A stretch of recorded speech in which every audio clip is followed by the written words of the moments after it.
lived and continue to live and have cared for these lands. Again, Zoom etiquette, we've been doing this for so long now, we know to mute if we're not talking, and we love seeing your faces, so if you keep your cameras on, we appreciate it. Agenda as presented, Councilor Moss, if you please bring up the agenda so everybody can have a quick look to see what we're approving. Yeah. Okay, if I may, I'm sorry to interrupt. By all means. An email from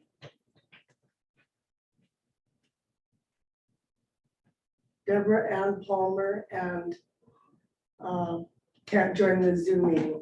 And Deborah, Oh, okay, so Deborah Ann? yes. Okay, sure, if you, I could, Yep. I have put that up in front of you, but I'm gonna have to switch my attention. Yeah.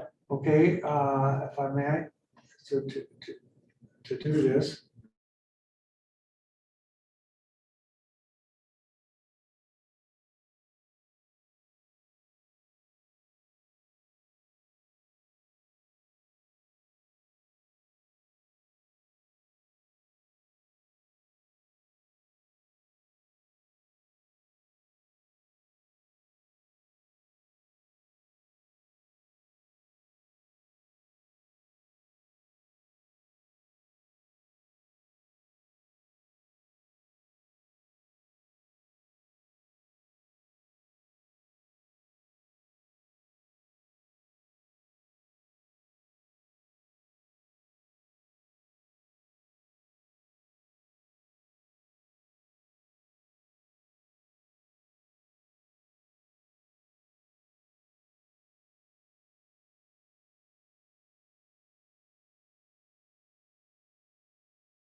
Deb Pownell, Anna Lotard, Deborah LaFleur. Okay, I have to stop my screen sharing in order to see who's in the waiting room. Okay, I got Deb Pownell. I frankly, Chair, I think this had to be expected. I tried to. And I think you can tell we're all really worked up about it. You can tell we're so upset with you, it's palpable in the air. I'm gonna throw a chair now. I'll throw a hissy. Where's a stick? We need a big stick. Sure, I got one. It retracts. Excellent. My apologies. I know there might be several other people out there that are trying to get in by Zoom. My knowledge of fixing it is Control Delete, and that's it. Plug it. Yeah, maybe if you're Nintendo. Yeah. Give it a quick blow on it. Yeah. Somehow. Yeah, So maybe we need to just shut the room down completely and start it right from the start. oh, no, I don't want to do that. I don't know. That's Control Delete, basically. Yeah. All in favor? We have If four. you had a quorum at the table here, well, you do, I think at this point, Chair, I got in. oh, yeah, Debbie has arrived. So if I go back to my screen, this is really, you know, as soon as I screen share, I can't see the waiting room. But there's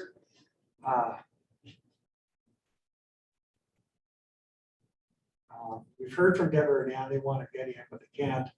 Alan So Cooper, Debbie I is too? heard from, he couldn't get in. Okay, so there, I think Ann Palmer, Ann has just got in. Yep, Deb got it. And Deb Palmer got in.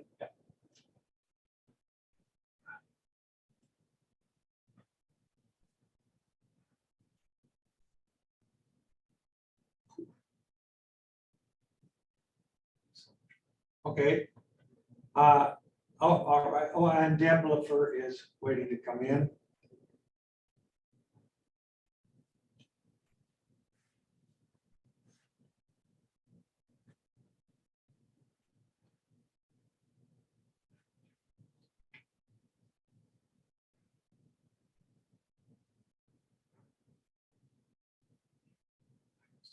The screen for a second.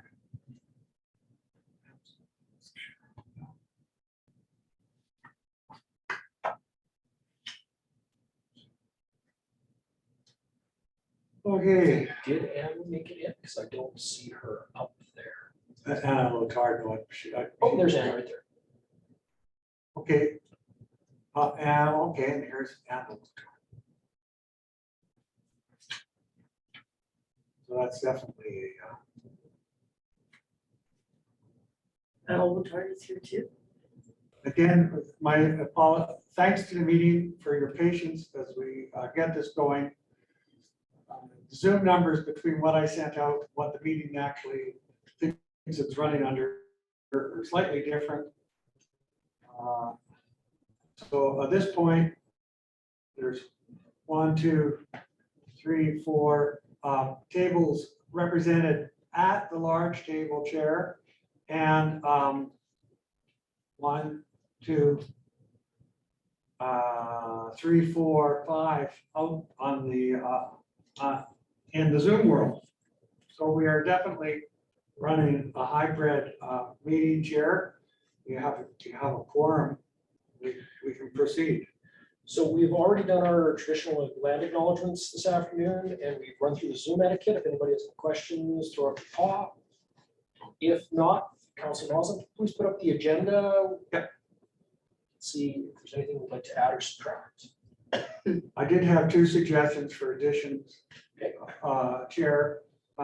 Your suggestion to add cooling center under new business, and I have a piece of correspondence from Peter Matheson I received that he asked to forward to the SAG meeting on stigmatization. So that's basically the agenda as circulated, Chair. Okay. Does anybody have any further amendments they would like to see made to the agenda as presented today? Yes, Tammy here. Wondering if we couldn't separate out the Whispers and Blessings report from one another. We do work on several projects together, but we are not the same entity.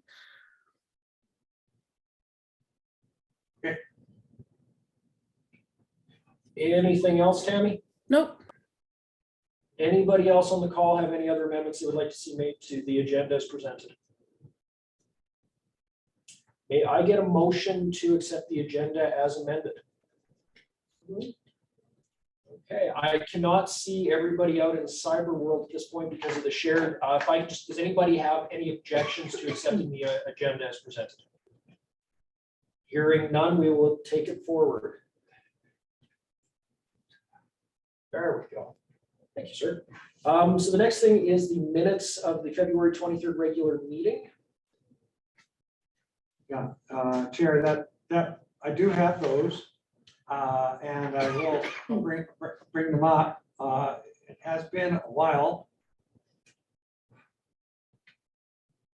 Meeting. Okay, now I have to find it here. I believe they're on the share. I'm not too sure what everybody's looking at. Whether they're seeing a whole screen or just. Oh, hang on. Let's just turn the computer. Let's do this. There you go. There. Okay, so there's the meeting minutes from February 23rd. Chair, that we didn't have a quorum for the March meeting. We can't because of the special events happening in the high school, canceled the April meeting. So here we are here. I did circulate these, Chair. I didn't hear anything from anybody on. Having said that, are there any proposed changes to the minutes of the meeting of the 23rd as presented by our secretary? Hearing none, may I have a motion to accept the minutes of the meeting of the 23rd as read in? Sergeant Kepler, do I have a second? Juliana, thank you. Do we have anybody opposed to accepting the minutes as being presented? Don't see any pause. We're in. Okay, introductions and farewells. Well, I always put this in here, Chair, because I'm never too sure. Sometimes we have a new members. I think we're all well acquainted at the table. I just want to point out to the gallery and to those who are on Zoom that Mayor Taylor is a guest in the gallery at the Regional District Boardroom right now. I did circulate on the agenda the regrets that I had, especially to the meeting. And I guess this is the first meeting that we've actually had since Mr. Taylor passed away. Juliana, would you like to? I could say something. If you would, please. Well, Ian Taylor was the president of the Senior Society for a number of years and a member prior to that. He had the best interests of the seniors at heart, always when he worked as the president. And I enjoyed working with him as secretary and vice president, and he's sorely missed by his family and the community and the seniors at large. Thank you.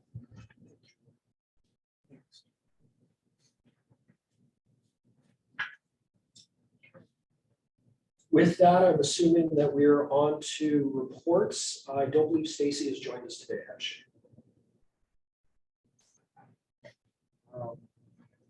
I could put the transient officer's report up if you wish to speak to it. Christine, do you want to take this? Yeah, but I think he was looking for Stacy.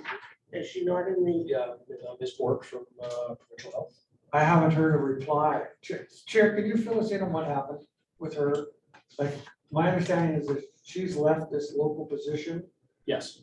Can you So, elaborate, please? so Stacy was the team lead for Adult Mental Health and Substance Use Boundary Office. She was given an opportunity to lead the Provincial Complex Care Initiative, which is a joint partnership between provincial health, BC Housing, and the local health authorities. So she made that leap to provincial leadership to kind of begin unpacking the CCI initiatives across the province. May I, is it okay? if I- Give her. I was looking forward to Stacy's presentation Yes. because the complex care initiative, well, it's kind of new. It sounds awfully familiar. It It- sounds very much like the campus care. In a lot of ways it is. Should we give ourselves a pat on the back for that, Chair? Let's wait and see what the province is unfolding before we get too excited. Okay, can you give it, has Stacy has moved in, has she left the community? No, she remains a community and works out of Grand Forks as her home base. And her replacement has already been named and is here, starting to get his feet wet, so yeah. Oh, excellent. Do you know the name of the replacement? Jeff's his first name. Okay, I'll get on it. So yeah.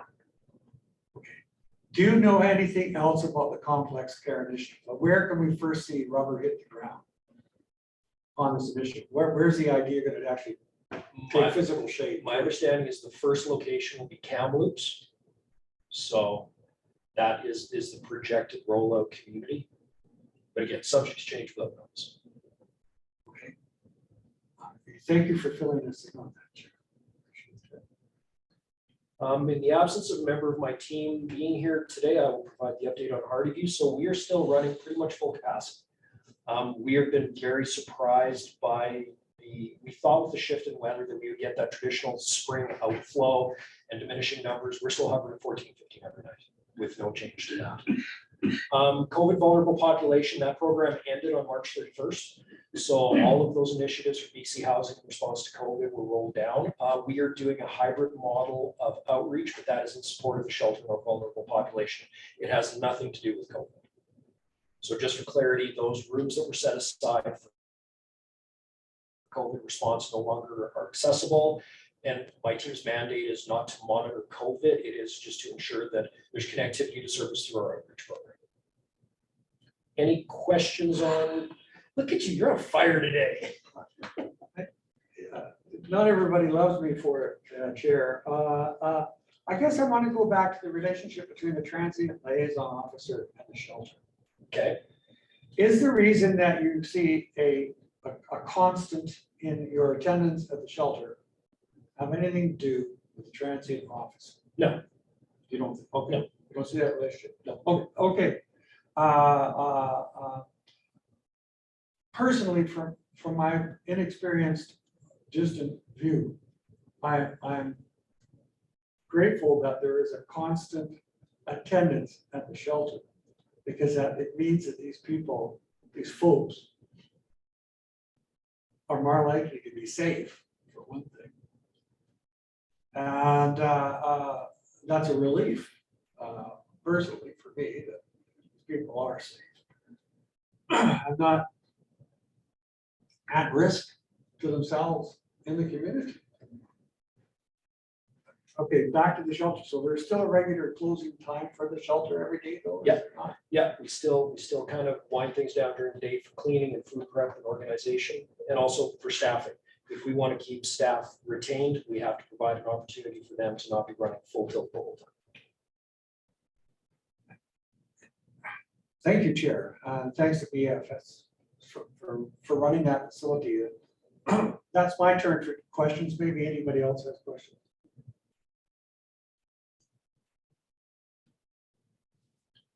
And,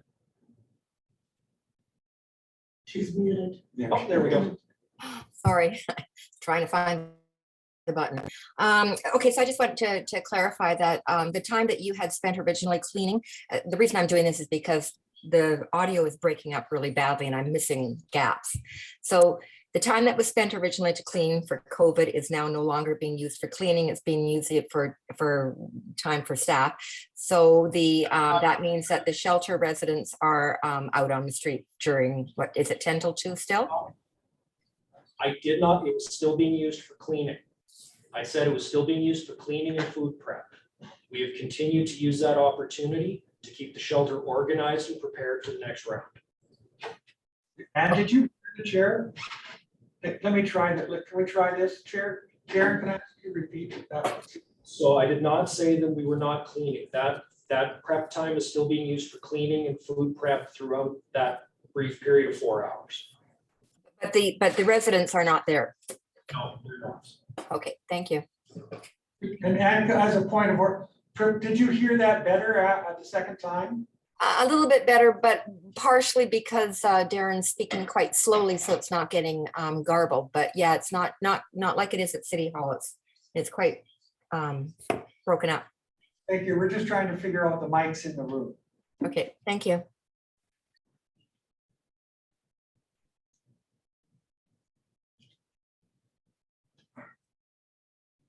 Okay. Update from City Councilor Thompson. Thank you. The liaison officer is working in the field day and evening, more in the daytime than in the evening.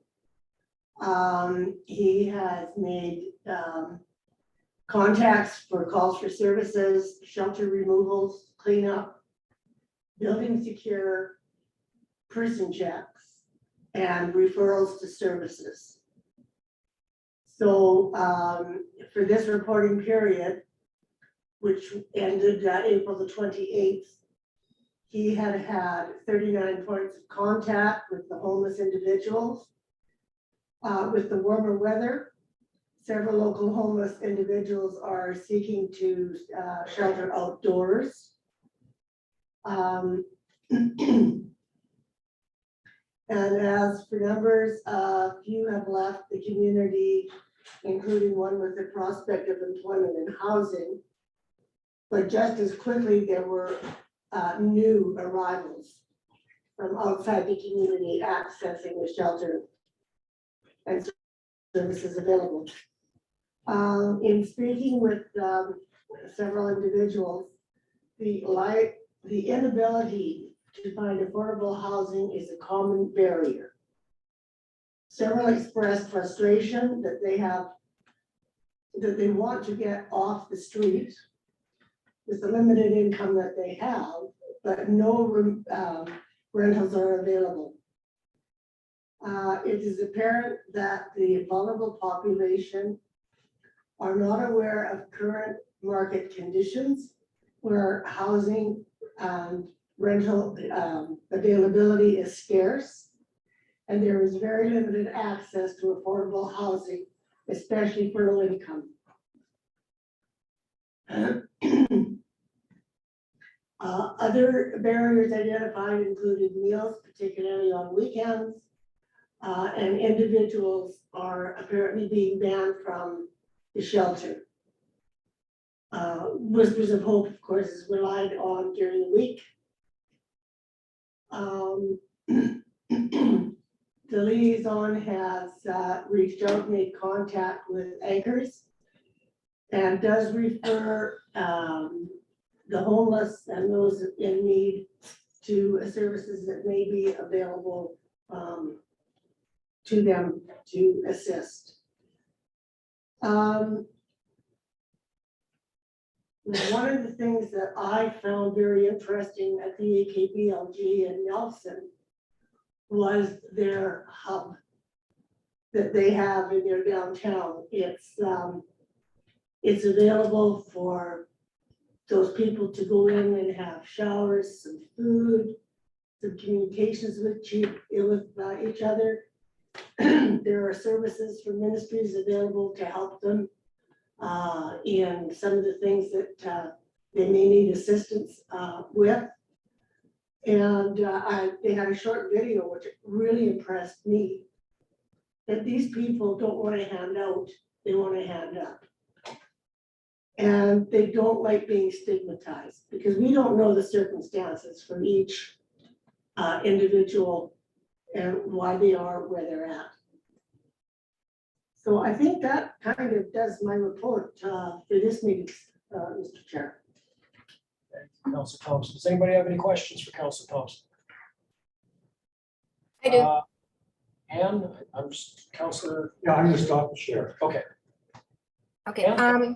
yeah, I was curious as to whether or not the liaison officer has gotten a feel for what brings people to Grand Forks when we know that we have virtually no housing, no rentals, no anything. I realize that this is happening everywhere in BC and getting way worse. But I'm just curious as if there's any kind of a sense that he's getting as to why here.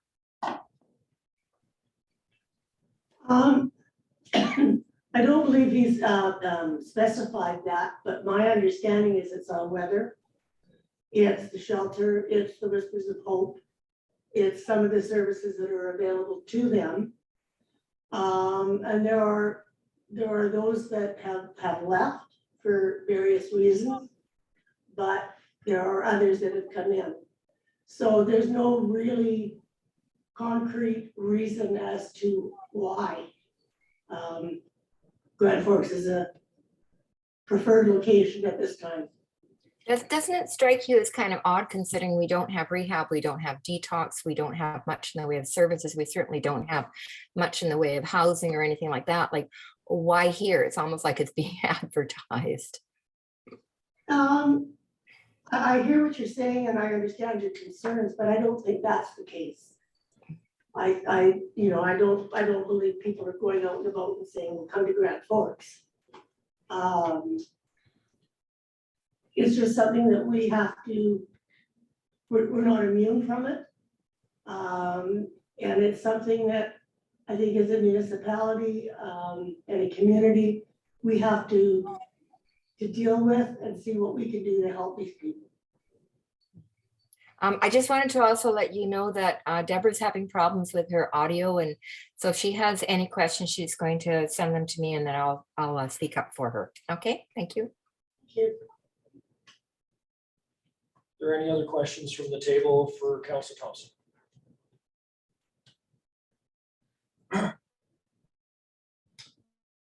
Sergeant Pepper, you're up, sir.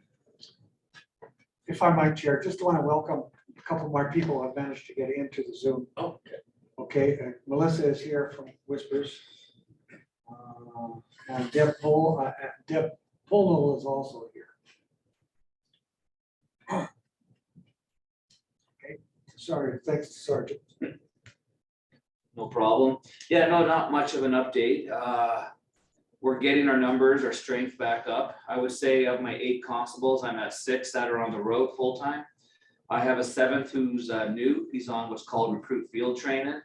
And that leaves 1 vacancy at this time. So compared to the rest of the province and the detachments, we're doing great in that regards. We are seeing an uptake in files. There are new faces in town, definitely, and there's a lot of reasons they come here. We ask them all the time too, and the answers, you were just on the way. I had a friend that was here. I like it here. One guy said, small town, 3 grocery stores. You know, and that's where you can panhandle. So while we are seeing new faces come, we're seeing faces leave as well. So it's a balance. Yeah, like I say, other than dealing with the vulnerable population, we are seeing an uptake in other files as well, but it's to be expected, you know, long winter, especially with COVID, people just want to get out and about. But with the gas prices the way they are, I don't think there'll be a lot of people driving soon, so. And that's about it. So any questions? Thank you, Sergeant Pepler. Anna, School District 51, any updates from your end of the world? Oh, how much time do we have? Yeah, I don't quite feel a lot of what other agencies, I guess, are experiencing right now. We also thought traditionally getting to spring break was an important part of the school district or the school experience, and being able to kind of push back from that exhaustion or things like that. And we're finding, I think Dr. Jody Carrington, who does a lot of work with schools, calls it COVID dust, that there's a lot of after effects of coming out of that pandemic that we're facing as a district right now. So we have lots of, they have a lot of difficulty with replacement staff. We've had a lot of trouble this year with recruiting. I think everyone from students to staff are feeling that it's been a long year, and there's been definitely some side effects from the last 2 years that we have to consider as we begin planning for the coming year. But when the sun is out and shining, I think that really helps all of us with how we feel, and we're going to make it, and just very grateful for the staff that we have, from our bus drivers to our teachers to the principals to educational assistants, all of them, and the weight that they have been carrying to ensure that kids are in school and that we have that continuity of learning happening for all of our students. Yeah, it's been quite a long year, I guess, would be a way to end that. Thank you, Anna. Does anybody have any questions for Anna? Councilor Mosley. Yeah, Anna, thank you for coming. On April 20th, the high school had a special assemblies that involved several of our table members. I guess I want to thank the school district for organizing that response. I guess the hard question I have to ask, was it helpful? How did the school community respond to those assemblies? And do you think that that kind of mass interaction would be appropriate in the future? Yeah, and like I was not able to attend that day. I know that I think there's a couple of things that have happened in that sense. Is we haven't had to have those kinds of assemblies for a while. And I think that probably the people that are our close partners in the community would probably say that we've lost a wealth of experience at the district in the last few years that perhaps had been in the community when hard things have happened and difficult things have happened. And so, you know, like saying thank the school district, I think it's really thanking the school admin and the school staff and the people that they reached out to that were able to join them at that assembly more rather than that district, like rather than me, because it really wasn't me. And I don't know that I could be authentic when I say that I would know if it was meaningful for all of our students or some of our students who have already graduated with what occurred. And I think that that kind of comes to what our planning is to be ready for it happening again, as I have one of our good partnerships in the community who helps us with mental health and well-being reminded me is that it's not if, it's when. So I think that we have a lot of learning to do, and that learning is starting with the student voices, because as an adult, I might say that it was great, but that's not necessarily the truth, and it's not necessarily authentic. So part of our focus is really developing student voice, because the young people will be able to tell us what we need much more than I can talk about the effectiveness there. So I don't know if that answers your question, Chris, except that I'm very aware of that response was probably not, and I don't want to put anyone on the spot that they didn't do a good response, but that we can do better. And we're looking, because we do have great partners in the community that can help guide that work to get back that historical voice of the best way to wrap around during really difficult situations. And so that's kind of the direction that I know that we need to go in. But the other thing is really establishing a student voice that is a framework, such as a district student advisory council, where we're continually getting that student voice, and not just at times of tragedy, because I think that's another part of our problem, is that we wait for the bad things to happen, but there are issues that need to be dealt with all the time. So I probably didn't answer your question, but it's definitely something that has been weighing on the district and on the adults as well here.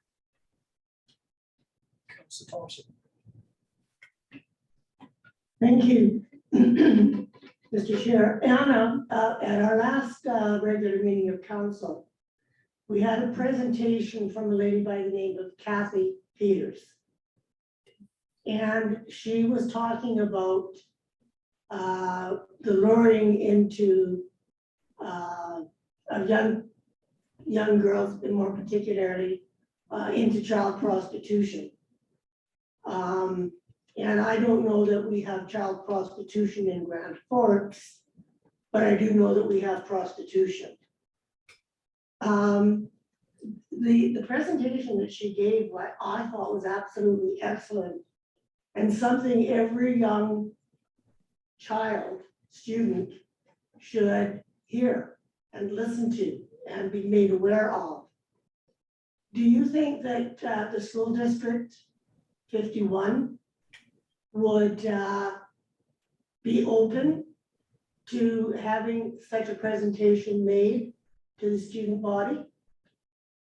Yeah, I mean, I try not to speak for schools themselves, but I think that, part of that conversation, having that initial contact with the school board itself, like to me at the school board office would,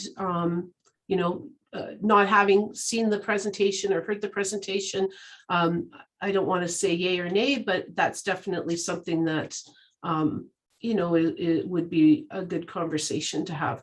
And I think it's that prostitution is very specific, but I think we can look at exploitation of young girls. I don't think then we have to go very far to see evidence of those things happening, right? Because I think of some of the conversations we've had with victim services about things that can happen in our area.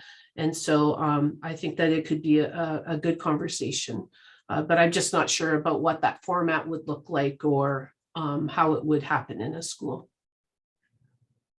Her presentation was made in open meeting.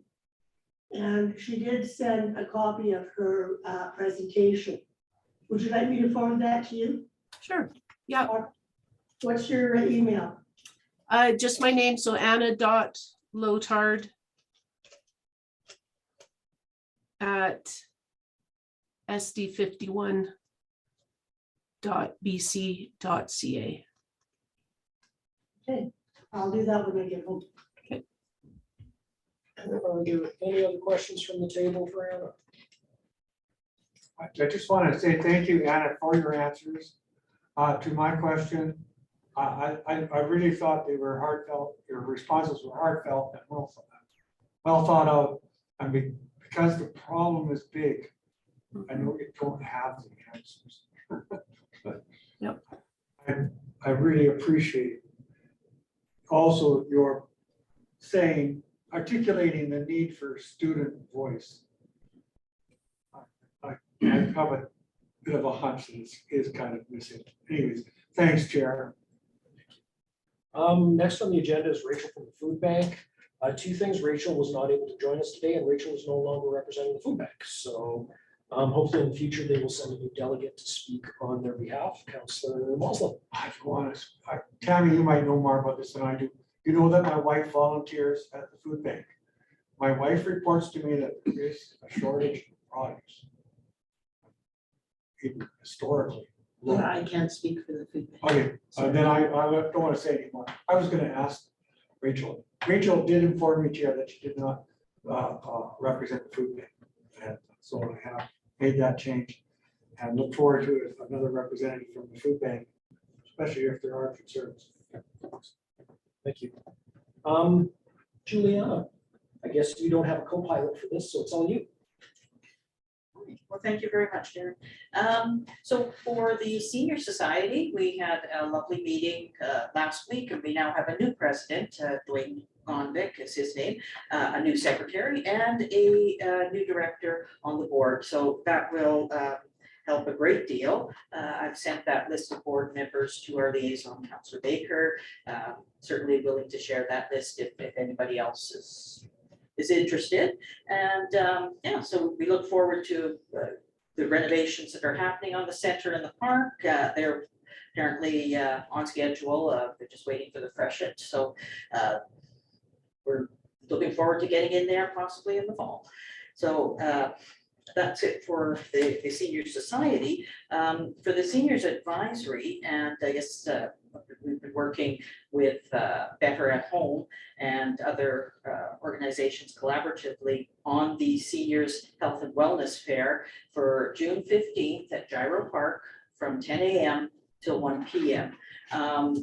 We've already got so many vendors and that are going to be presenting senior focused services and that for our seniors, and we look forward to a really good turnout, and yeah, we look forward to seeing everybody there. And yeah, I think that's it for us right now. So, is there anything that the seniors need in support of planning for the event on the 15th from the table? Is there? I do have a number of volunteers, and as does Rachel, and I think we've got everything happening. I think we just like your attendance. That would be lovely. You and your parents or that would be very welcome at this. Thank you. Does anybody have any questions for Juliana regarding seniors?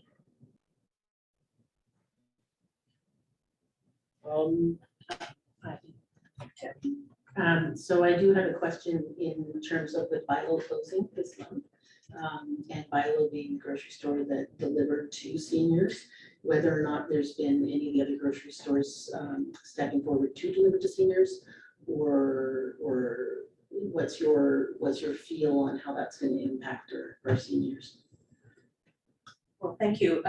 Actually, I have had a number of seniors mention that.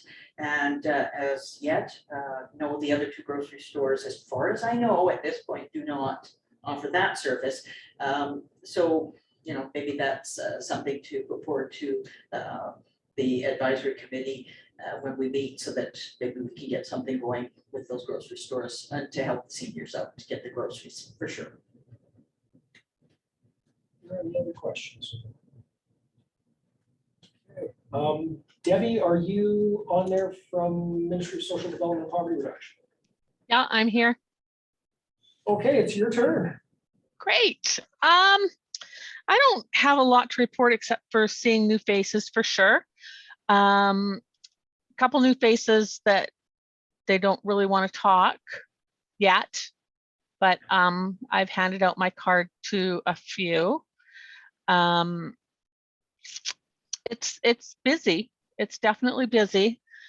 Yeah, I don't have any new news or anything. Oh, maybe I'll mention, just so everybody knows, for income assistance or disability assistance, there is a new policy that came out where if a person is homeless, and that means not receiving any shelter benefits. Our benefits are broken up as support and shelter.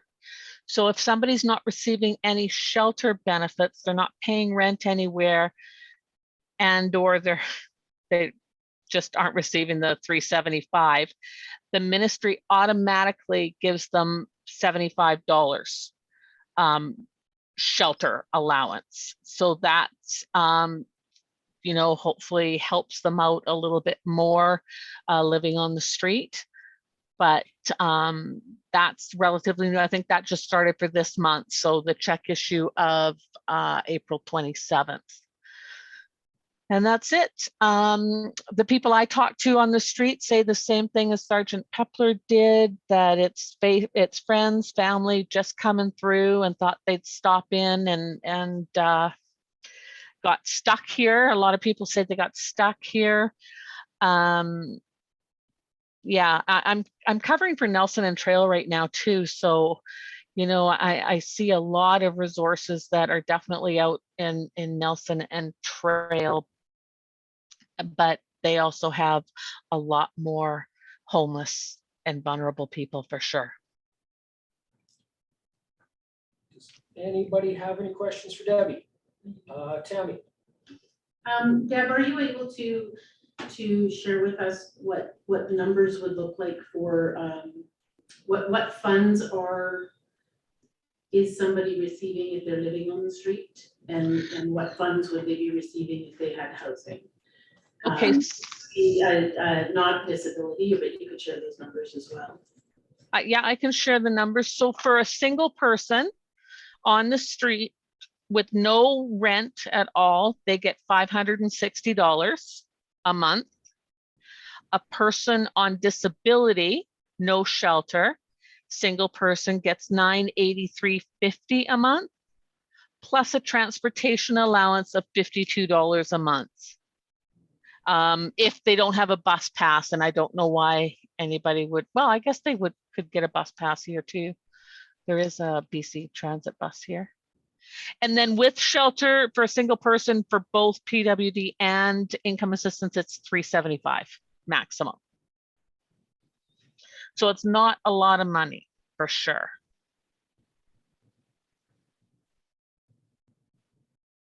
Anything else, Tammy? No. Anne? Yeah, I was just wondering if you could perhaps clarify the business about shelters. So how do they request to get the 375? Is that, do they have to prove that they have a rental place, or how does it actually work? They would provide us with a copy of their tenancy agreement. And if they don't have a tenancy agreement, we have a form. Of course, we have a form, and it's a shelter information form that the landlord fills out.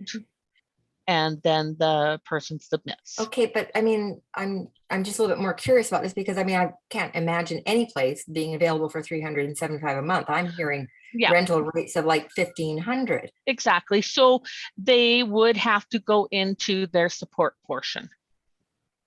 What do you mean by Right? So support portion? a single person gets 560 support Mhm. and 375 shelter. Which still doesn't make 1,500 if that's what the rent No, is. that's 935. So they have got to shop around, get roommates, do whatever there is. However, right now there isn't anything.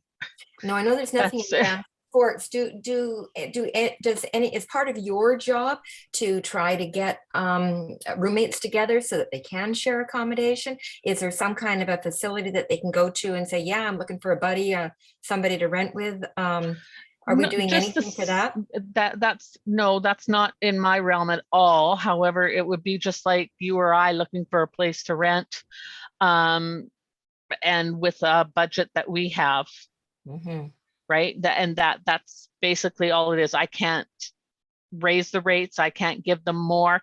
I can provide a security deposit for those with pets. I can provide a pet deposit, and those deposits are repayable at $20 a month.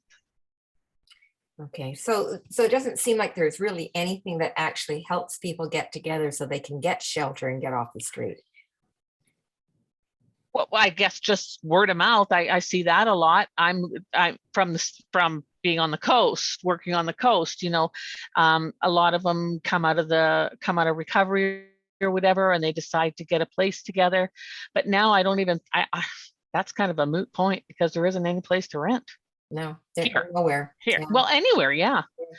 So, but no, we don't do anything to say, hey, I mean, we're so confidential, right? Here's somebody who's looking for a place. Here's somebody who's looking for a place. Why don't you guys get a room together? No, we don't do that.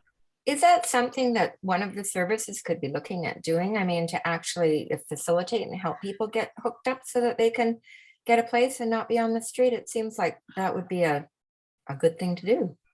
For sure, but I don't know who would do something like that. They did used to have rental place, like a company almost that had people call them and say, hey, I've got a place to rent, kind of thing, like a job search thing. No. But I don't think there's a use for it right now when there's no place to rent. That does become the bottom line. It really is. It really is the bottom line. And it's tough because, you know, people look at me and say, you know, help, I need a home. This mom and a baby, I need a home. Yeah. You know, it's so hard. Yeah. It's so hard. Yeah, I don't know where it's going to, but it's not looking good.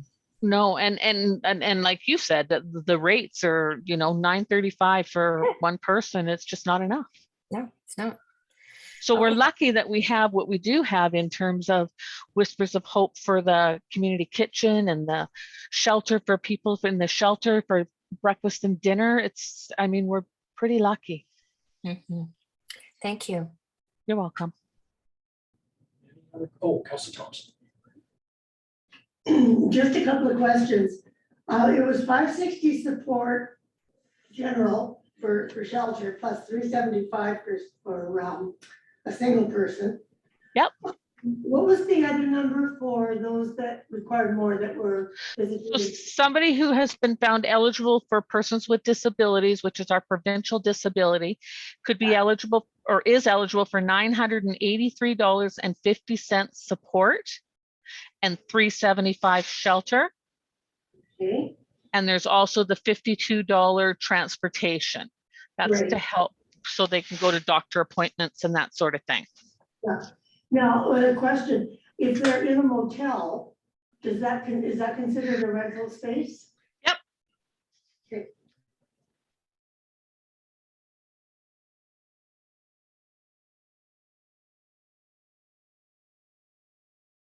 Yep, it is. Thank you. Tammy, Sorry, I just thought of something. Can I do that? yes, by all means, yeah. I was just wondering, like, does this still apply? Like, let's say they got into BCH housing.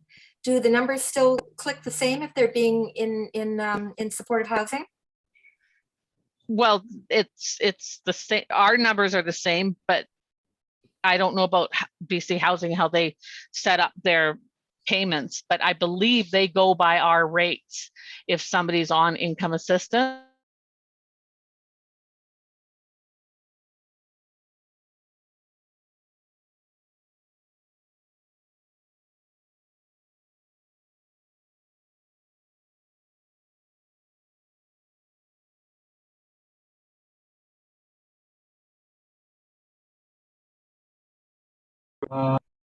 Okay, okay.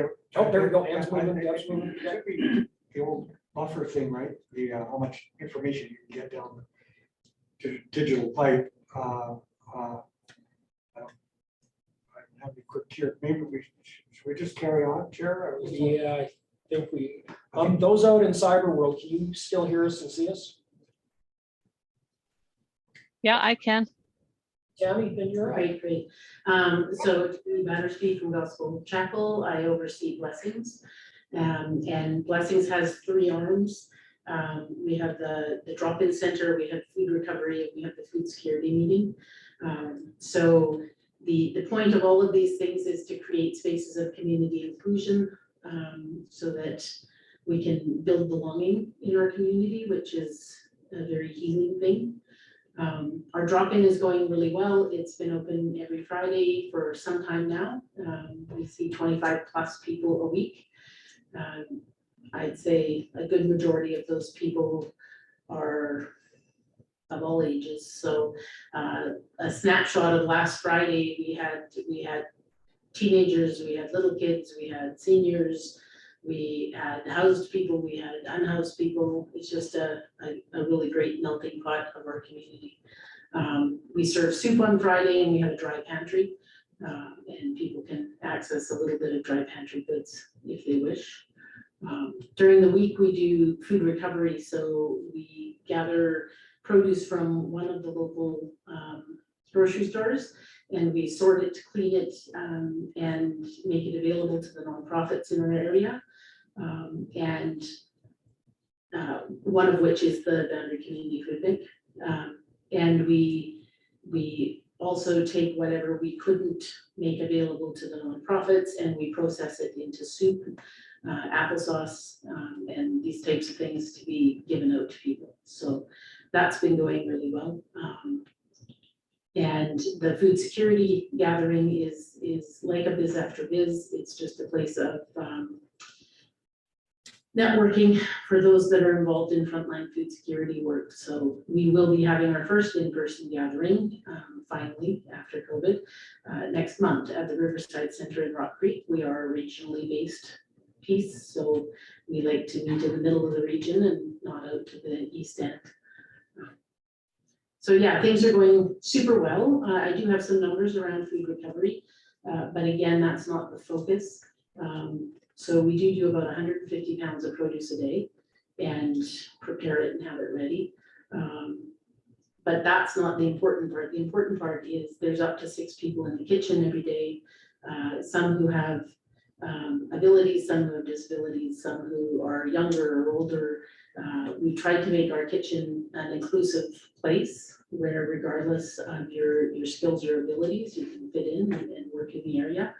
And build community around yourself. So we have fun doing it, and we have an enormous amount of volunteers, for which I'm very grateful.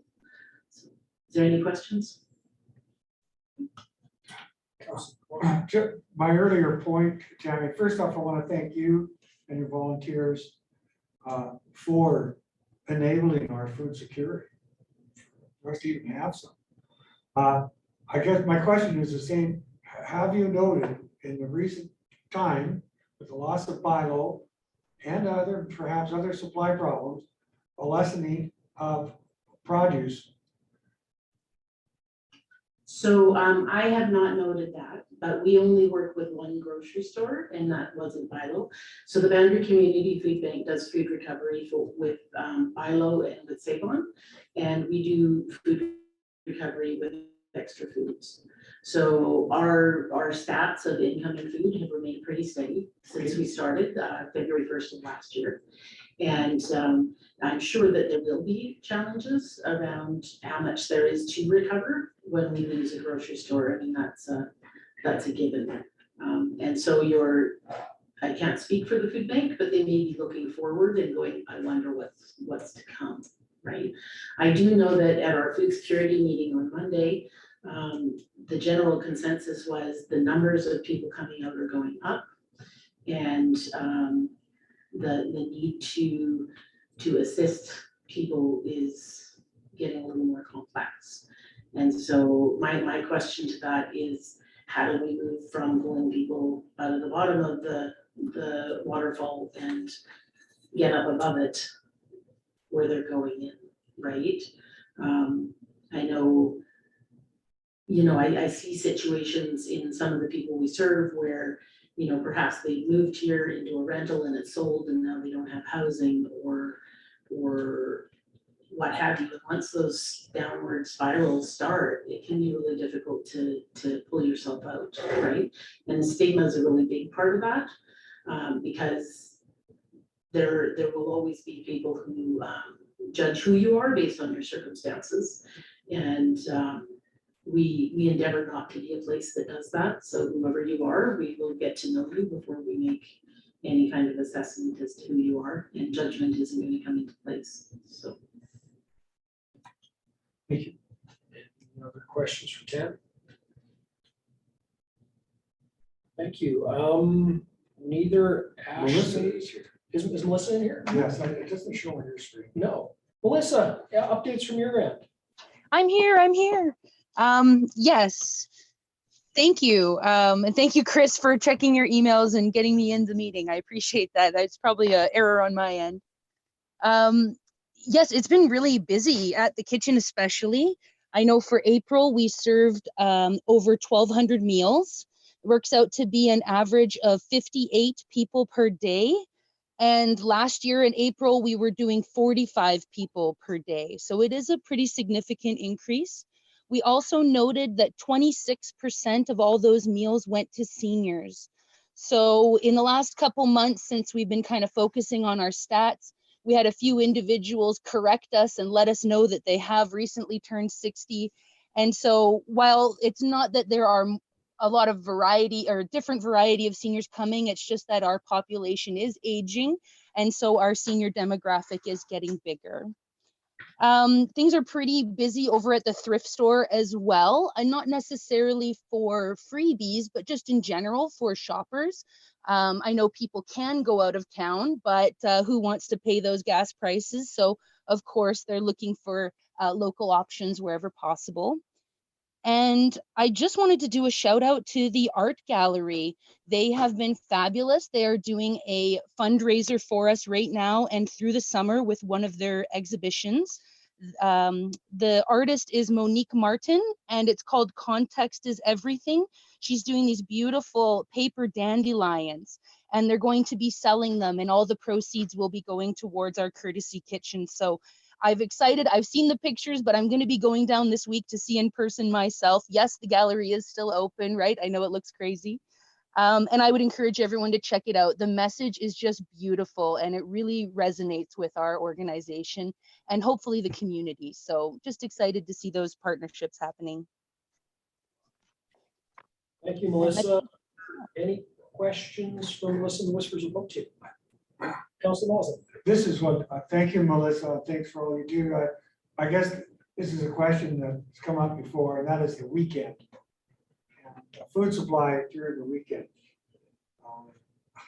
Yeah, I mean, we'd love to get to that point. It's been hard, through COVID and having to have a second building and everything, keeping up with the staffing demands and just the cost. So even 5 days a week is we're keeping our head above water, and we want to stay consistent and sustainable for people, but we're not at the 7 days a week mark yet. So with the food recovery programs, we get a lot of extra produce and pantry items. So we do have an extra cooler on our public side that we load up, and we allow people to help themselves.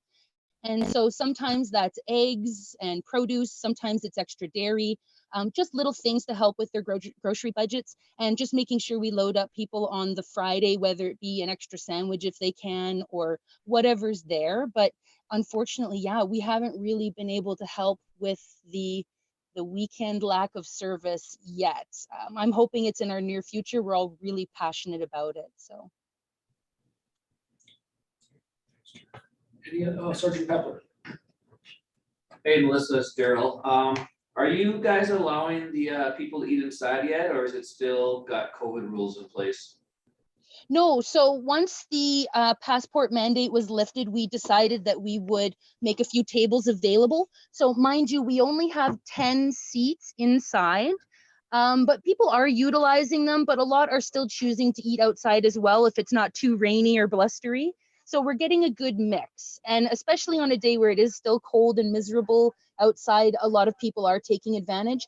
And then we're also starting to see that social component coming back again, where people are mingling and intergenerational mingling and conversation. So it's really awesome to see.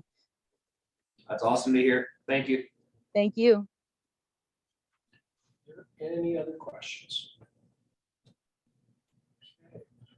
Anchors is not present in any form, so I guess we're. I would like Councilor to, Thompson, if I could. by all means. Yes, and Tannis gave her apologies, regrets. Did she? Yes, she's I didn't in hear. session, so couldn't be here. Okay, thank you. Okay, I can't speak to a lot of what Anchors is doing, but I am a member of the community action team. And as part of that is Anchors. And there is an engagement at the USCC Hall on June the 24th, which is Friday, and 25th, which is Saturday. And it's going to be an excellent presentation. The speaker lineup hasn't been finalized yet, but it's very impressive. And it's with respect to people with addiction issues, and there will be some of those people there that are impacted with addictions. And I would encourage as many of you as possible to come and attend that. Until I became a member of the community action team, I was a person that thought, well, you know, they're addicts, they're users, they're drunks, they're whatever, let it go, who cares? But I don't know everybody's story, and no one does. And, you know, through attending at those meetings and listening and learning, I've kind of done a 180. And not everybody can do that, or is prepared or willing to do that. But I really think it's important that as many of us as can come out to that workshop, the engagement event. The USCC ladies will be providing lunch. There's no fee, so if you come for anything else or nothing else, come for lunch. But again, and I'm gonna be thumping this in the next 2 council meetings as well, because I think it's really, really important. And there'll be information in the local papers with regard to that, so please keep your eyes open for that. Thanks, Chair. Thank you, Councilor Thompson. Are there any questions? Anne? Yeah, I would just like to say that the CAT group is probably not doing themselves any favors in the community by the fact that they will not allow their minutes or their Zoom meetings to be broadcast anywhere. That immediately makes the community suspicious about what they're up to. And I have asked several times to have these made available and have basically been ignored. Councilor Thompson. And I would invite you to join the CAT group. And I can, if you will send me your information, I will forward that on to Amanda Erickson. We meet once a month. And the next meeting is June the 2nd, I believe it is. It's pointless if I can't take those minutes or Zoom meetings and put them out to the community. And that's fairly apparent that they don't want done. And I'm sorry, but you know, my time is really taken up, so with many things, and I just don't have the time to dedicate my time to something which sounds an awful lot like an echo chamber, rather than someplace that's actually out there looking for input and support from the community. Okay, well, I'll bring that up at our next meeting then. Thank you. Is there anybody else? Okay, I think we're on to old business, Mr. Ross. Sorry, what about us? Sorry, Oh, I actually do have questions from the community. by all means, Ann. Okay, thank you. So the community would like an update on what's happening with Second Street and BCH housing. We had discussed the possibility of BCH having the land and looking to build a building that could be used for our vulnerable seniors. And haven't heard anything since or about. And so I'm getting questions from people as to what's happening. At this time, we had nothing to report on that. Discussions are ongoing with BC Housing on a number of issues. And as you know, land issues are in camera. So until some decisions are made, and as soon as they are made, they will certainly be made public. Is BCH stalling? Like, are they stalling doing this, or is council still looking at trying to buy the land? Because I understood that if BCH has the land, then they're more likely to actually be supportive in the whole thing. We're still working with BC Housing on finding a location for their shelter. And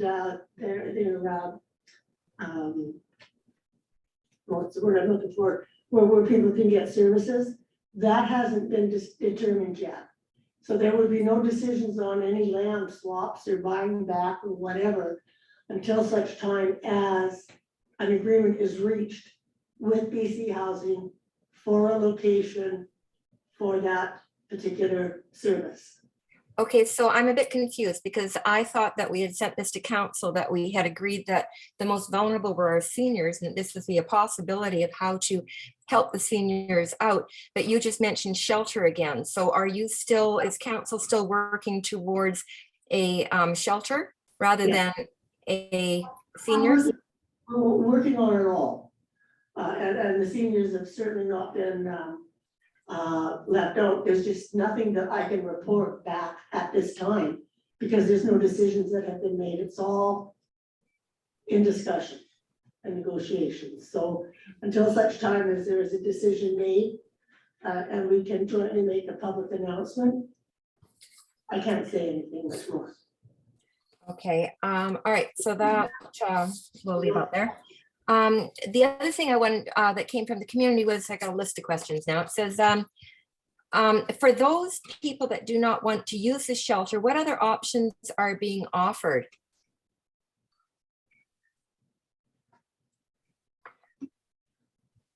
Well, I think the liaison officer is referring them to governmental services that are available to them. Social services, perhaps, because I can't speak to that, but I mean, if there's a mental health issue, then they're referred to the hospital or to the medical community or as they say, social services, where there are options available to them. Our liaison officer is working with those agencies and referring those individuals that may need those supports to the appropriate agencies. Okay, and another question was, do we actually know how many people do not want to use the shelter? We know that we're getting 14 to 15 in the shelter every night, but is there an equal number or a less number or a more number that are refusing to use the shelter? I don't think there's an accurate account on that because there are people that are homeless that are couch surfing. There are those that are homeless that are camping.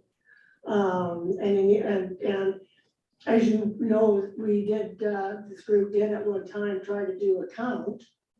And Councillor Lawson maybe could speak a little to that. But to my knowledge, there's no definitive number for those that are in need. Okay, does Sergeant Pepler not know how many perhaps are refusing to go into the shelter? that number does vary. There's a few that have refused, but that have gone to the shelter with the nicer weather. Like Christine was saying, they're now camping. The couch surfing, I have a friend I'm staying with, where I'm staying in their camper on their property. That number is probably, my personal opinion is whatever number we think it is probably double or triple. We just don't know. Yeah, and the options, you're talking earlier what the options are. The options are very slim if they don't go to the shelter in this community. And that's when, like, this morning we got called to the post office to wake someone up. They find places to sleep. Mhm. Okay. If they have mental issues, are they transported someplace where they can get assistance? By the police, no. I mean, if we make an apprehension under the Mental Health Act, we transport to the hospital. And that's where Stacy and her team will take over with Interior Health. Depending on the severity, it's often stabilize them in-house and release, or they go to the daily and trail. So we don't provide that service. We don't have anybody here for mental health, do we? Not today. No. Okay, all right, and I don't know if this is a question that can be answered, I might have to wait for another time, but because it's regarding the food bank.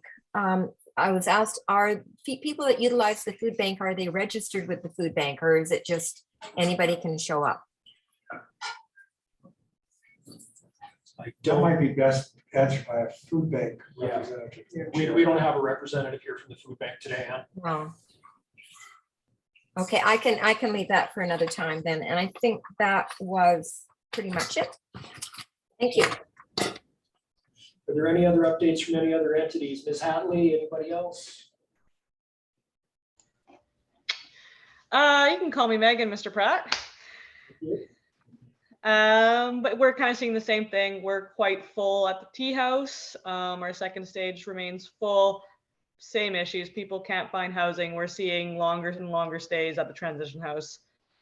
Yeah, that's about it. And our outreach program is also booming. We're getting 5 to 10 new referrals a month as fast as we close. We're opening new ones. Are there any questions for Megan from the Boundary Women's Coalition?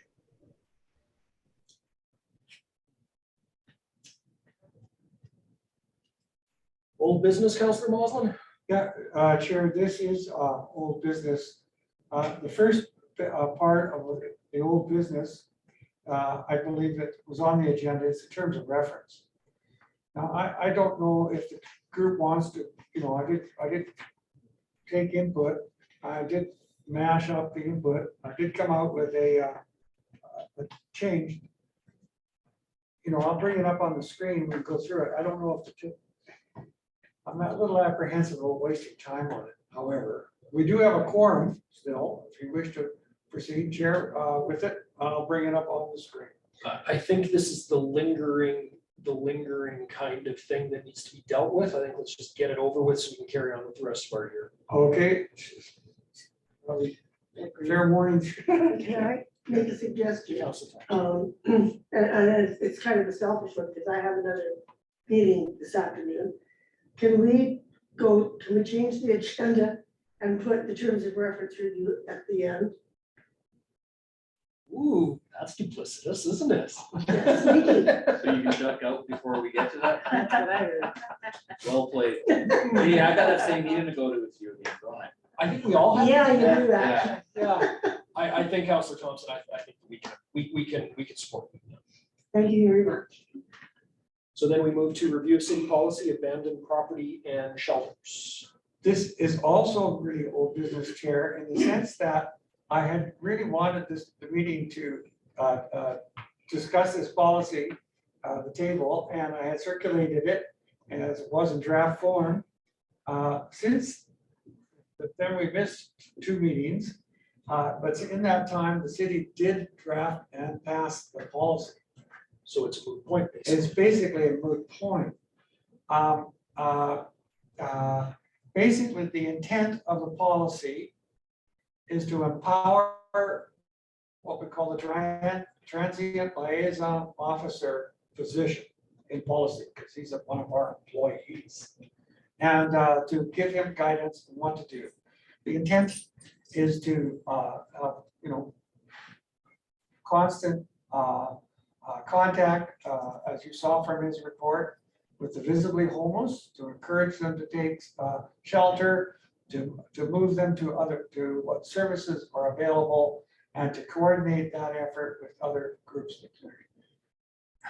The policy just delineated that. I guess part of the cutting, for me, part of the edges of the policy were, how do you tell if something's been abandoned?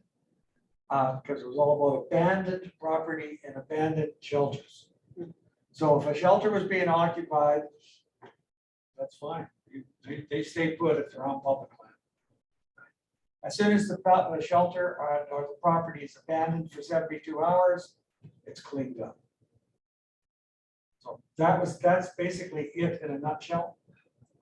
Did I get that fairly right? I got the mayor there too. About right.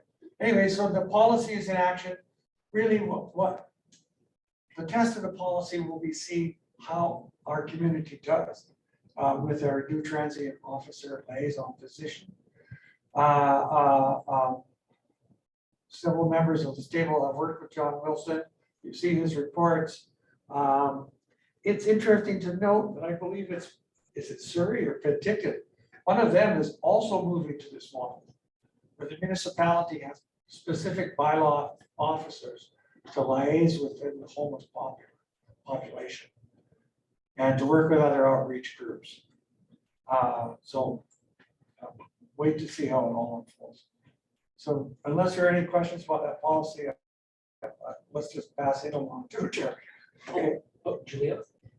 I'm sorry, I did have one question because I have not seen the completed policy. Does it include unsightly premises in No. there? Okay. Because we all know that the unsightly premises are an attractant to Yeah, all sorts of things. So, yeah, and but no, it's abandoned property, abandoned shelters. If I just might say, policies can be amended. So, with a lot more ease than a bylaw. So if the council or the liaison officer is finding that something needs to be changed, it can come back. Okay. Could we include a link to the final policy in the Yeah, minutes, please? In fact, I was looking frantically for it. Was it April? April, I couldn't find it. I could share with you, and I have shared with you in the past, the draft. You got to see all my notes, all that sort of thing, right? But frankly, that's all I've got at this moment myself.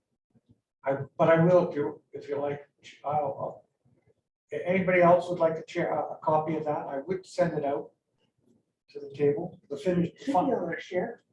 I did, I went looking on the website today for it too. It's not there yet. It is relatively new. I believe it was passed in April. Did I get that right? Yeah.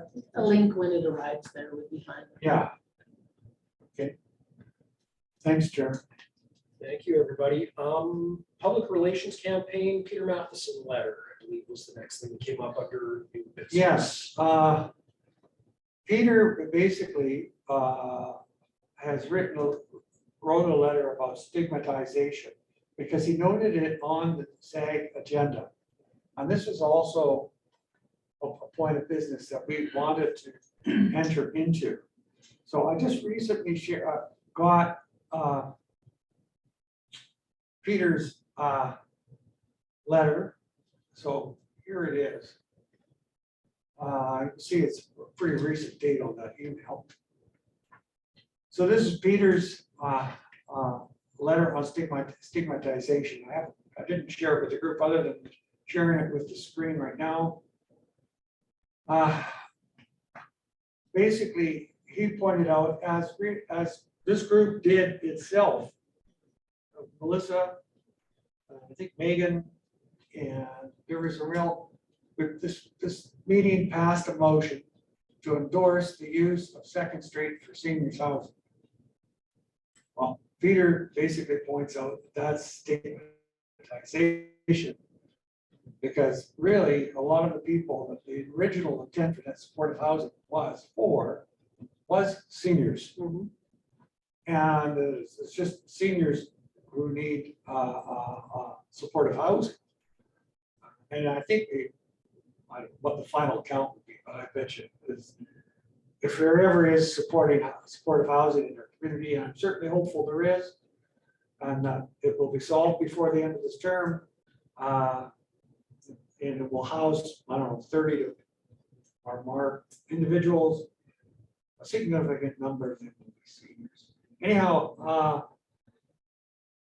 Peter's point is, and I read, how can it not be argued that SAG and City Council is itself creating the stigma in the public decision-making to swiftly and endlessly shuffle supported housing away from any NIMBY neighborhoods, while happily and quickly and accepting and housing seniors as the new dedicated worthwhile persons. This is exactly how stigma is perpetuated and systemized by timid and effective leadership. Okay, so that's the point of the letter. Anybody want to comment? I call myself the recording secretary. I don't call myself the corresponding secretary. I guess, Councilor Moslin, if everybody's had a chance to read this, you can kind of, it's difficult, I can't see anybody on the screen with this share up. Yes, so- so I know, yeah, got it. Here comes Chair. Thank you. Do we have any questions or comments from the gallery? Is there anybody that has kind of any thoughts on Mr. Matheson's submission? Councilor Thompson. The acquisition of the property on Second and Central wasn't strictly for seniors. It was gonna be a mixed use. With, for some seniors and some with addiction issues and the like. And I think there was even some commercial on the bottom floor or something. But it was not one size fits all. Like just for seniors, it was a mixed use for both. So I don't think Mr. Matheson is totally correct in his comments. If I may, Councilor Thompson, I think what Mr. Matheson is referring to is the shift away from the support of this table for supported housing, focusing on supported housing for vulnerable, to then pivoting on the suggestion to then utilize the Second Street location for seniors. I believe that's what he's referring to in the letter. That's Is this kind of, and I could be incorrect, I don't want to quote it here, but my take on this is Second Street was considered unworthy for this population, but now it's considered worthy for this population. I believe is what he's referring to. Okay, well, I haven't seen the whole letter, so I don't think you sent it. The reason we brought it up, Chair, because there was another, the other, it sort of corresponded to the other item on the agenda, which was a proposal of yours that we somehow try to combat stigmatism within our community.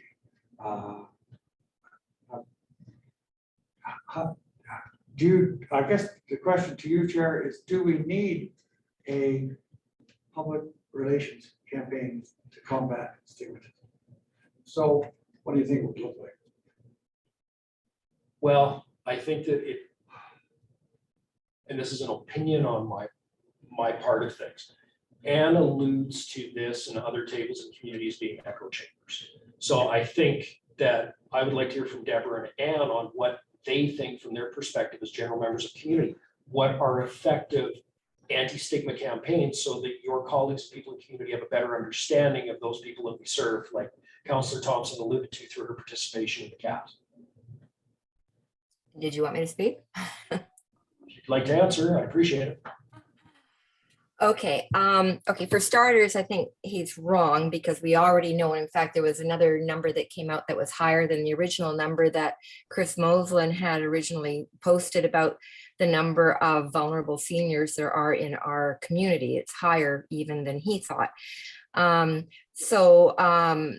thinking that if we've got that many that are needing assistance and housing, then we should be looking at what is the majority. And we have a shelter, and we're also talking about shelters and food kitchens within the shelters.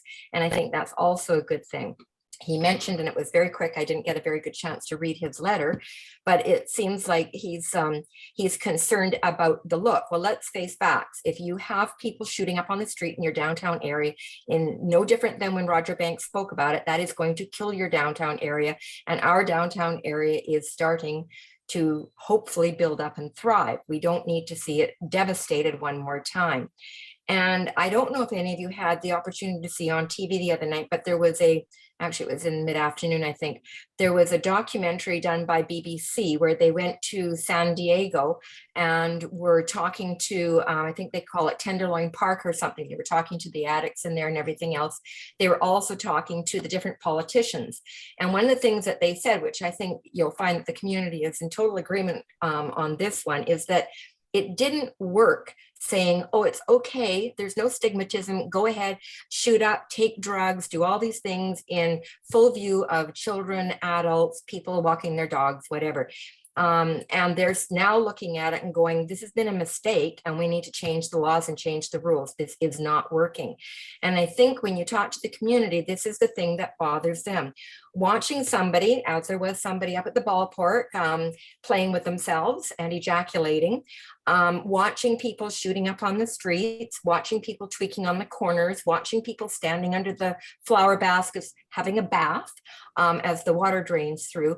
All these things are not what they want to see their children and their grandchildren being exposed to. And if you want to call that stigmatism, I'm sorry, then I'm in favor of it too. I think that there are common decency rules that we've always had in society. And for some reason or other, we're kicking them all under the rug and saying they don't count anymore.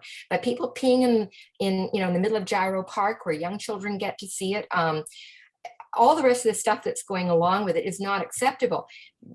People in the community want to help. They want to see this taken care of, but that doesn't get rid of stigmatism. That actually makes it worse by advocating for this is perfectly okay and we should just let them go ahead and do it. So I think a seniors facility downtown is ideal because they have access to medical, they have access to the shops, they don't need to have a vehicle, they can walk everywhere, they can participate within the community at all of the different things that happen in Gyro Park, from music in the park to all those sorts of things. That's fine. But if you look at any of your major centers anywhere else, they're all looking at putting shelters and all these different facilities to help people that are addicted and are mentally challenged out of view. And maybe that's not nice, but I'm sorry, but that is the reality of what people are looking at. We don't want to make this normal because it's not normal. It's not normal to take garbage and shoot it into your veins. And we're not doing our job and we're not helping people get over this. And by saying it's perfectly okay, it doesn't make it better. It doesn't fix it. So this is the feelings of the community and that's what they don't want to see. And I'm sorry, guys, I'm with them. I'm all for supporting and helping people get better, but I don't see us helping people getting better right now because the numbers are just going up everywhere. So, and unfortunately, that is where vigilantism comes from, because when people can't stand it anymore and when they can't deal with it anymore, when they've been beaten up on the streets for no reason because somebody has a mental problem and that person goes in and comes right back out and does it again. The numbers in Vancouver where they had, I don't know how many, a dozen people had created 6,000 plus incidents. Now that's just crazy making and back out again and do it again. People need to see some controls. It's like the Japanese, they actually use white gloves and push you into the subways to get everybody to fit into the cars, but it's all about being polite, but we don't do that anymore. It's like we're all getting rude and nasty and mean. And somehow that we've got to get back to helping people properly, but giving them the responsibility to also help themselves and take responsibility for their actions. And I don't see that happening. I see it just getting worse and worse. So I figure if a big city like San Diego is recognizing that they've screwed up, then we're well behind them on the screw up level. And we need to be thinking about how we can change how we work with people to make things better, not worse. So what's your suggestion, Ann? What's my suggestion? Well, I'm complaining, but I don't hear any solutions. What's your solution? Well, for starters, we need to try enforcing our laws, which don't seem to happen anymore. It's just a revolving door. Everybody goes in and goes out. Our Crown doesn't prosecute. And if our Crown doesn't prosecute, then we've got a problem. We don't have rehab and we don't have detox in this town. And maybe what we should be looking for, instead of saying, oh, they have to reach rock bottom. Maybe they don't have to reach rock bottom. I mean, certainly dementia patients don't get to reach rock bottom. They just get locked up because they're dangerous to everybody. Well, when you've got people that are attacking people on the street, then they're dangerous to people, and maybe they should be locked up where they can get the care that they need and the help that they need to make them better. But until the government is willing to take those steps, then I just perceive it getting worse. But certainly going around saying that we need to address the stigmatism and not be upset if they're shooting up on the street or peeing in front of your children or jerking off in the ballpark. I'm sorry. That's unacceptable behavior, all of them. Yes, Councilor Thompson. Yeah, you raised good points, Anne, and I don't think anybody sitting at this table finds any of that except behavior acceptable and not shoving it under the carpet. I think that is something that needs to be dealt with head on. And I agree. And if something like that is observed, I don't know, is it appropriate? I'll ask for people that have more knowledge than me to say to the individual it's urinating in Jarrow Park or bathing under the in the splash park or et cetera. Is it appropriate to go out and say, look, this isn't acceptable? You don't want to be stigmatized? Don't do it. I agree with you completely, but that's not what's happening. Everybody's going, oh dear, well, poor them. Yeah, well, okay, I agree, poor them, but there's still appropriate behavior. And I don't care how far down the rabbit hole you fall, there is still appropriate behavior. And I don't think that we should be letting our children see things like this, because that tells them it's perfectly okay and perhaps gives them the feeling, oh, hey, oh, what the heck? I'm going to go and try it. It looks like it might be fun. After all, we have Narcan and that'll bring me back, right? You know, like we need to create something that is not going to encourage our children to follow the same pathway.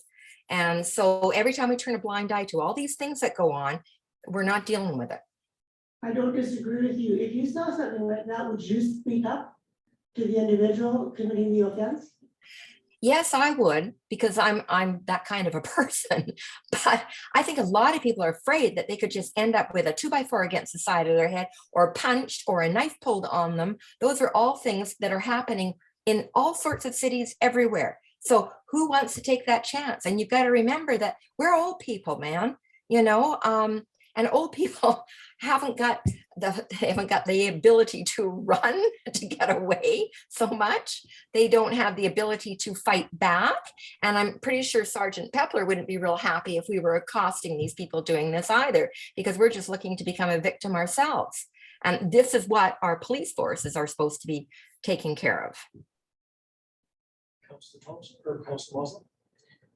Yeah, you know, the really tragic thing is that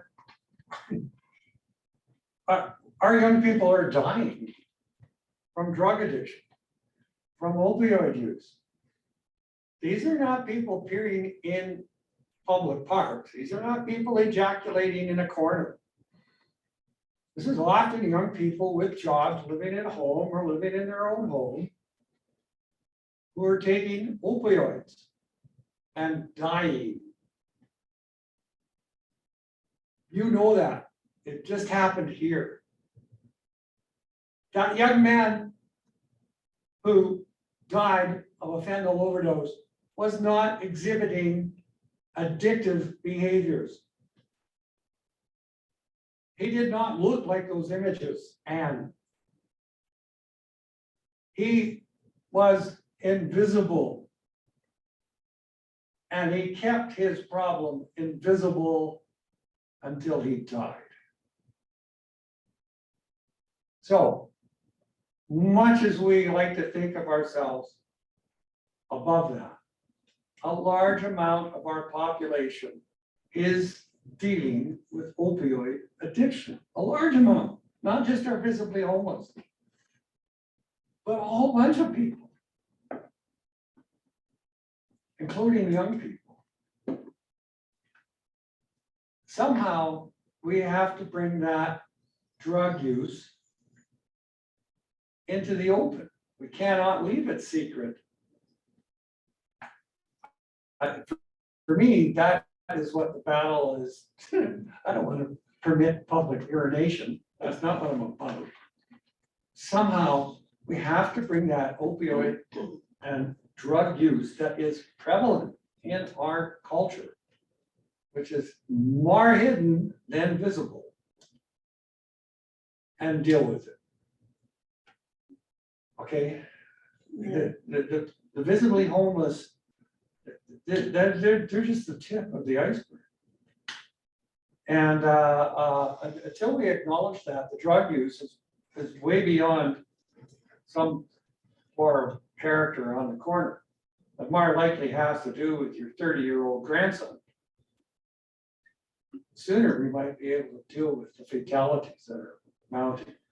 Anyhow, that's my take on it, Chair. Thank you, Councilor Thompson, first Ann and then yourself. Okay. Thank you. Ann?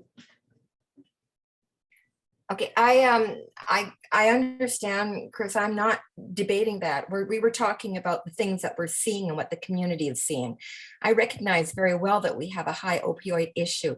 And I thought it was very interesting. A lot of cases where people have ended up on fentanyl, it's because they were started on painkillers for pills for something. And then instead of them being weaned off properly, the medical profession just cut them off, and then that was it. So off they went looking for fentanyl to deal with their pain issues. And this was actually two people's story that was on this BBC special about this in San Diego. And I've heard this many times before. So unfortunately, Joe Blow on the street that lives here in Grand Forks in their little house, like I do, aren't going to run into those people. That is where the government is falling down, because they're allowing this to have happened in the first place. So they need to be working, and this is where rehab, detox, and everything else comes in to take care of these types of deaths. What I thought we were talking about was what's going on that is visible and is upsetting the community. And so those are the things that need to be addressed. And we need government support to address the ones that are hidden. And there are lots of hidden ones. Now, this is why, just a couple of things. Why I think it is so important for people to attend that seminar on the 24th and 25th of June. My husband and I attended the service for Caden, and the most powerful comments made at that service were made by his father. And he demanded, he didn't ask, he demanded that parents be there for their children. That if they had questions, or they had issues, or they just needed to talk, to be there. And I don't know that that's happening as much as it should be.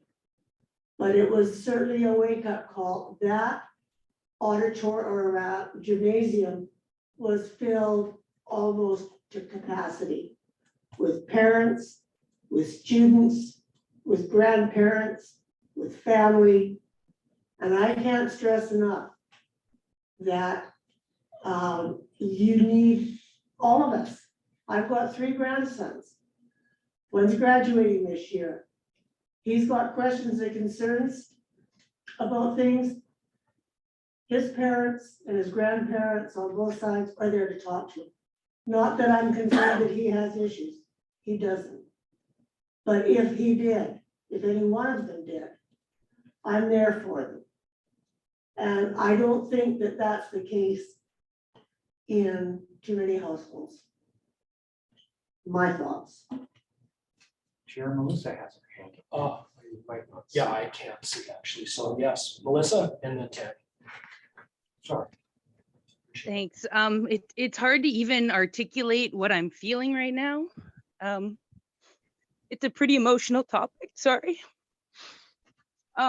Really, the original point of the topic is about stigmatization, not about what we see and what we don't like.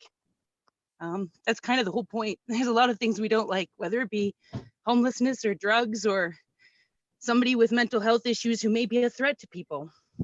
I mean, we're talking about a lot of issues all rolled into one conversation. People are hurting, you know, and people are dealing with it in different ways. Some ways that we approve and some ways that we don't. You know, a lot of these things probably wouldn't be seen if these individuals had housing You know, a lot of us have our own issues and we deal with them our ways, but because we're in our four walls, it's not exposed for everyone to see and judge. So for me, when it comes to this topic of stigmatization, I just want us to try and be more mindful of our language, and our words matter, and it hurts people. And a lot of times people will hide what's going on and what they're hurting and how they're dealing with it because of these conversations and how people are going to judge them and what they're going to be called. So, you know, we say, oh, they, them. Who is that? Is that the population of people without a house? Are we saying that everyone without a house is likely to be lewd or, you know, intoxicated in public? Definitely not. I mean, we're talking about a few individuals who maybe suffer very much so from whatever mental health issue. And yet we can all agree that maybe the solutions aren't in place right now, but my God, the whole point of Pete's letter was to talk about how come this site was okay for one group and not okay for another. And this conversation has just further reiterated the stigma from this group in that, yes, seniors require help, but not if those seniors are homeless or addicted.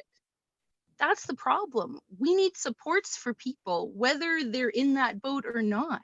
If we had supportive housing at that location, it would help seniors. It would help those suffering with addictions. And, you know, and we always kind of talk about, oh, they need detox. There's no detox here.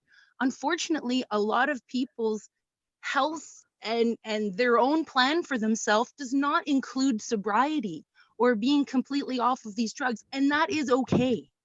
I want this group to know that. You don't need to be off of drugs to be a member of our community and be accepted. I'm sorry, legal or not. You have a place here and you can be loved. So I just want us to work on it. Thank you. Thank you, Melissa. Tammy? Thank you, Melissa. I was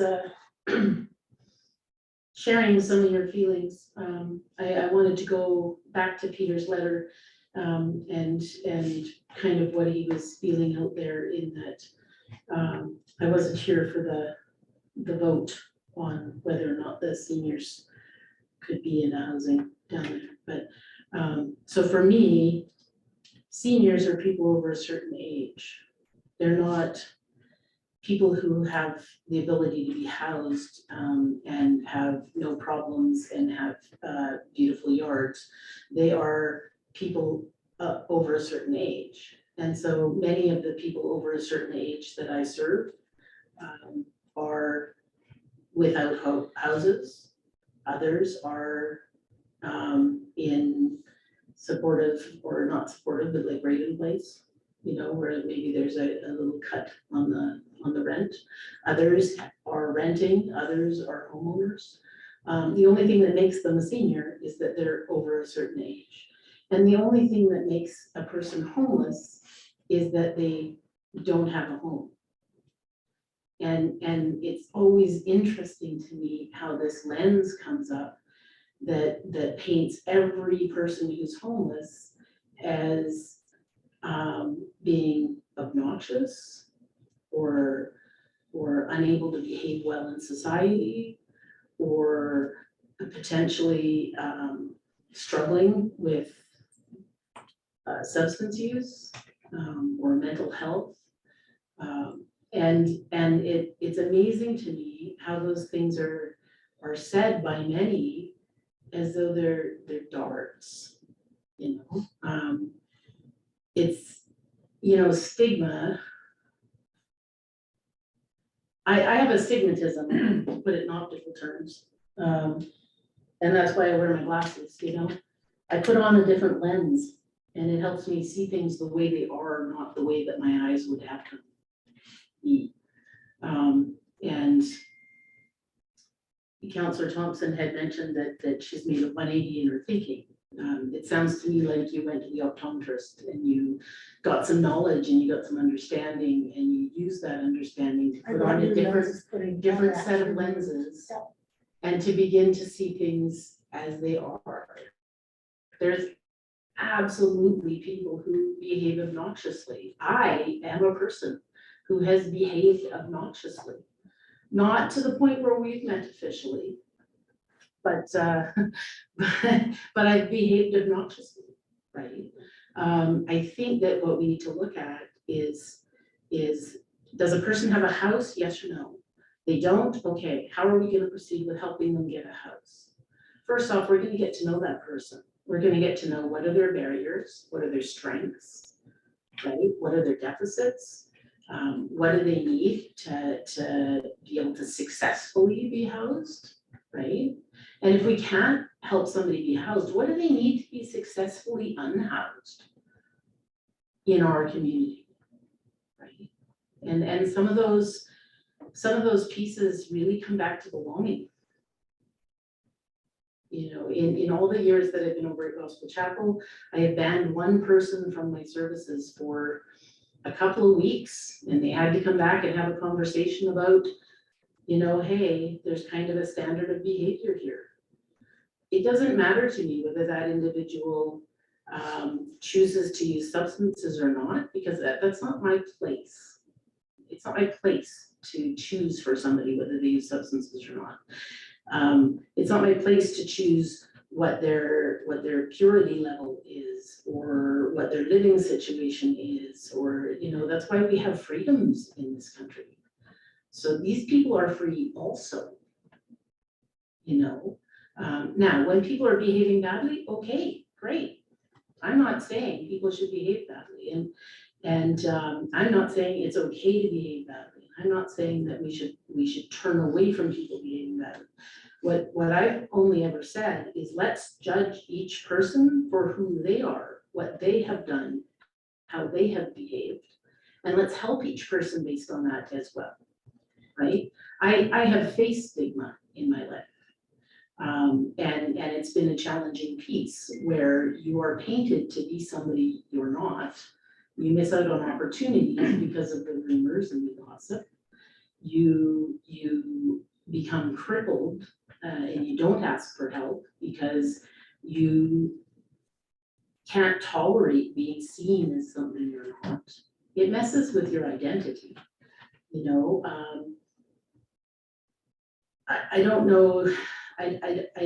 You know, I'm not going to respond to some of what you said, Anne, because quite frankly, a lot of it was hate speech, especially the part about Alzheimer's patients.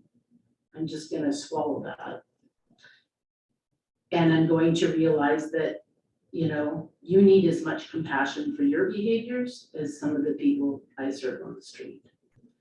So I implore you to begin to see people as individuals. And I also implore Peter, if he will entertain it, to see that we are many individuals at a table. And yes, we speak as a table, and yes, we make decisions as a table and advisements as a table, but we're not always on the same page. It's appropriate because we sit at a table that we stand by each other in the decisions that we make. And there's times when we have made an advisement that perhaps I don't agree with, but I agree with the teamwork at the table. That's how it works. So I'm not gonna go away from this table and badmouth people for the decisions made. You know, these are standard behaviors of society we should follow as well. But I just, you know, wow, that's all I can say, wow. So many years ago, 2016, 2017, we were talking about second stage housing downtown, and there was so much hate spewed towards the people that were down on the beach for various reasons. And you know, this morning I was sitting there and I was thinking about the fact that there's only 3 of those people that are still alive. So we're not even building houses for the same people anymore. But we are holding the sins, if you will, of other people against new people who haven't even been introduced. And that's not okay. And if that's what we're about, I can't have a part in that. Because I'm about inclusion. I'm about meeting people where they're at. And I'm hoping, and I'm grateful for I am a person who has had substance abuse issues. I am a person who lives with a mental health problem. I am a person who has been a single parent. I am a person who has been impoverished. I am a person who had to walk away from my home, and I am a person who has lived in my van. But I am also a very productive member of our society who behaves pretty darned well in the face of some of the stuff I've heard today. Thank you. And then Juliana. Anne? Okay. In regards to dementia, and not that this is really any of your business, but my mother was an alcoholic and demented. And we had no choice but to put her into a home where she would be locked up because she almost burnt down her apartment. She ran into every garage or every garbage can along the side of the apartment, almost destroying them. She took off driving drink to pick up more alcohol while totally and utterly under the influence. She was not capable of looking after herself. She was not capable of being out without damaging or hurting someone else. These are the choices that children have to make for their children or for their parents when they don't want to make them, but they have no choice because they are a menace to society. And we're allowed to do that. Did my mother like being locked up? No, not at all. Did she try to get out on a regular basis? Yes, constantly. Did she get out? Yes. Did the police have to chase her down and take her back? Yes. Did she go into the pub, order a drink it, and not pay for it on more than one occasion? Yes. So I know about dementia and I know about the choices we have to make. So don't tell me what I don't know. Now, in regards to the fact that Deborah cannot speak up right now, she says, and I quote, "How can we tell kids not to use drugs when they see open drug use?" And that's a very good point. The other thing was that the discussion earlier about having a seniors facility downtown does a couple of things. For starters, the original one, when it was planned, meant that you were going to have seniors that were at risk because they were talking about making it a mixed facility. And there were so many examples all over BC of seniors being held hostage by the others, having their money taken away from them, not being able to leave their room for fear for their life. There was way too much of that. And that was part of the reason why the community here was so up in arms about it, because it was not fair to seniors to put them where they could be hurt. Seniors have enough problems of just getting old. They don't need to feel at risk on a regular basis as well. Okay. And that was what that was all about. So yes, is it a split? Of course it's a split. Is it a good split? Yes, it's a good split. It doesn't mean that they're not going to be addicted, that they're not going to need help, but they're going to at least be with other seniors. The other thing to consider in all of this, and we've talked about this before, is that when you move seniors out of their houses, which are falling down around their ears, you now have more homes on the market available for other people to come in and take over. This is also a good thing. Now you have housing, perhaps a housing that half a dozen people could share.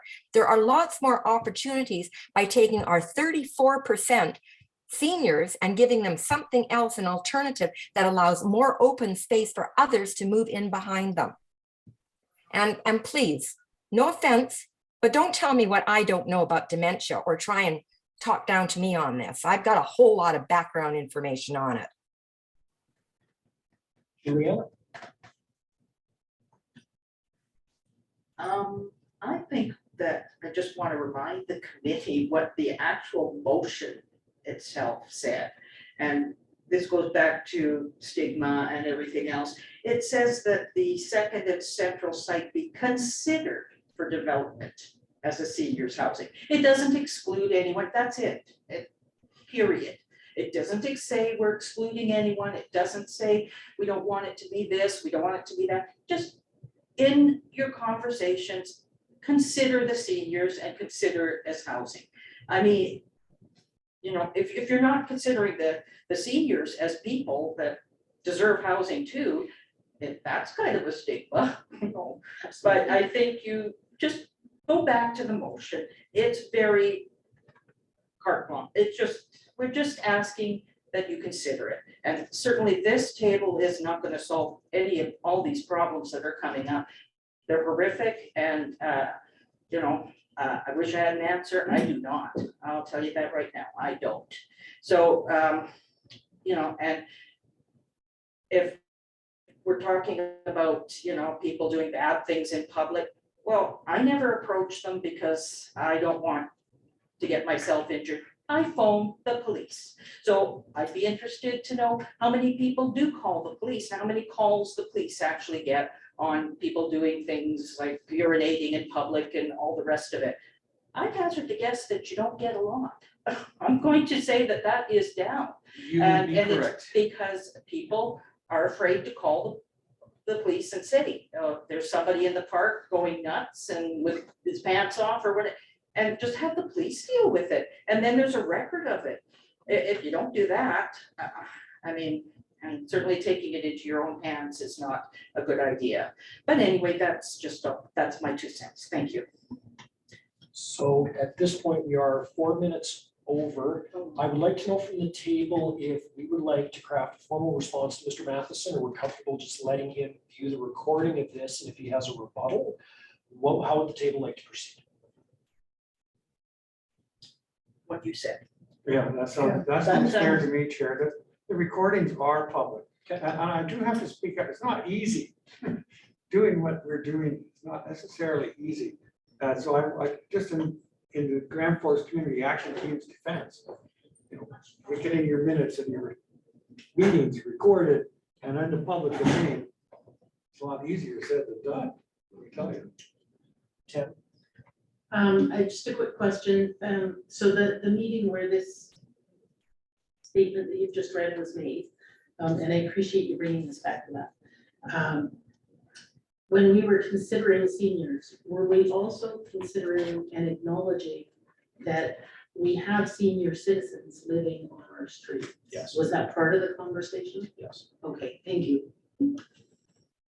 So a quick point of order, we are now officially 5 minutes over. Do we want to try to hack through the last item on the agenda, or would we like to adjourn and revisit in June?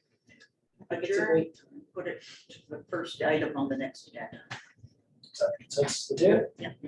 I do want to add, there was another new item, the Chair, the cooling center. That's what I'm referring to. You want to move that to the next one? Yeah, I think if we can adjourn both items to June It's not 27th. warming up anytime soon, it doesn't feel like, so. So I think if that pleases the table, can I get a motion to adjourn from the floor from the room? Juliana, thank you very much, Deborah. See everybody on the 22nd of June. Thank you for your time. Thank you, everybody, for your patience. There's a